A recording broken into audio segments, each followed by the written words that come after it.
are dead to me, 'cause what you said to me cut so deep, and now you're dead to me. Dead to me, you were a friend to me, but I put you to sleep, and now you're dead to me.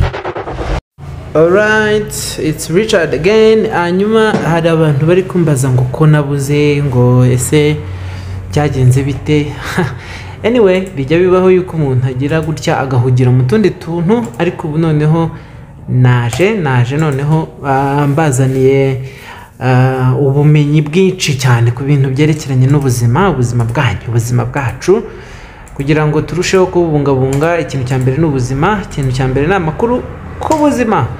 Hanyuma ngarukanye iki rero? Ngarukanye ndatangirana n'ikintu bita HIV. Benshi bashobora kwibaza bati ese HIV Richard kandi none ibi ngibi batuzaniye ni ibiki?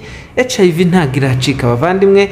HIV ugiye no mu mibare ibyo Minisante itangaza, RBC itangaza, biracyagaragara yuko dufite umubare w'abantu babana n'ubwandu bw'agakoko gatera sida, ndetse benshi haracyarimo n'abashobora kuba bitaba Imana bitewe n'ubwo bwandu bw'agakoko gatera sida. Bityo rero HIV is still there, HIV iracyahari. Bityo ni ngombwa ko tugira byinshi tuyimenyaho, ndetse tukabasha kuyirinda, tukabasha kuyisuzumisha, tukabasha kuyirinda kuyisangiza abo duhura nabo cyangwa se n'abadukomokaho.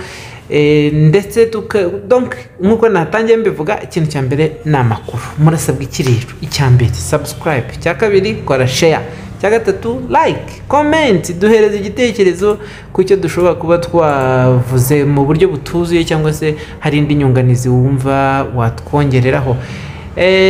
Ikaze rero kuri mu buzima TV nkuko twari dusanzwe dukorana. Ndizera yuko nta kibazo muzagira nyihari. Subscribe, share, like niyo ntero. Murakoze cyane.